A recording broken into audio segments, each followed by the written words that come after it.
Welcome to அம்மா வீட்டு சாப்பாடு. இன்றைக்கி நீங்கள் பார்க்க போகிறது பாசிப்பயிறு தோசை செய்கிறது எப்படின்ட்டு. முதல்ல அரிசி கம்மியாகவும் பயிறு நிறையாவும் போட்டு உங்கள் வீட்டுக்கு தேவையான அளவு போட்டு நைட்டு ஊற வச்சுருங்க. காலையில் இந்த மாதிரி ஊறி நல்லா பொதும்பி போய் இருக்கும்.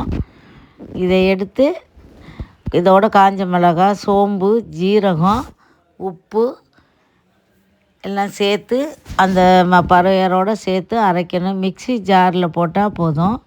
ரொம்ப நைஸாக அரைக்கக்கூடாது. ரவை பதத்தில் அரைச்சி எடுத்துக்கிறணும்.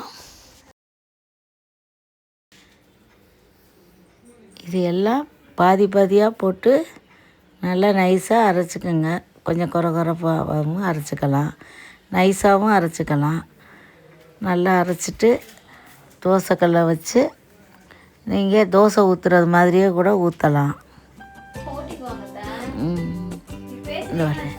இந்த அப்படி நைஸாக மிக்சியில் அரைச்சிட்டு நீங்கள் எப்படி வேணாலும் உங்கள் பதத்துக்கு ஏற்ற மாதிரி ஒரு பாத்திரத்தில் ஊற்றி வச்சுக்கோங்க. தோசை பதம் மாவு எப்படி இருக்கணுமோ அந்த அளவுக்கு இருக்கலாம்.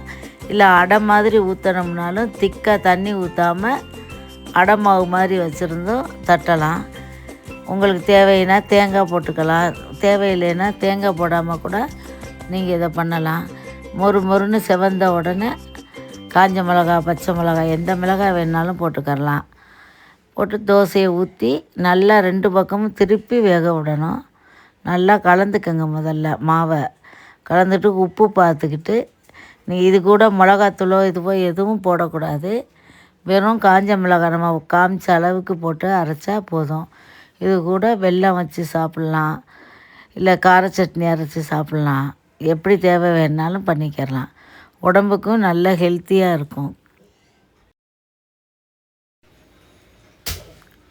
இந்த மாதிரி தோசைக்கல்லை வச்சு ஒரு கரண்டி அல்லது 1.5 கரண்டி நல்லா எண்ணெயை தடவிக்கங்க. அதில் பிடிக்காத அளவுக்கு நல்லா ருசியாக இருக்கும். உடம்புக்கும் நல்ல அதாவது வெயில் காலத்தில் சாப்பிட்டா அது ரொம்ப குளிர்ச்சி. அந்த சொரப்பு இந்த உடம்புக்கு அந்த பத்து மாதிரி இருக்கிறது இதெல்லாமே போயிடும். இப்போ பாருங்கள் எப்படி வேகுதுங்கிறத. இப்போ ஊற்றிட்டு கொஞ்சம் எண்ணெய் ஊற்றிக்கோங்க.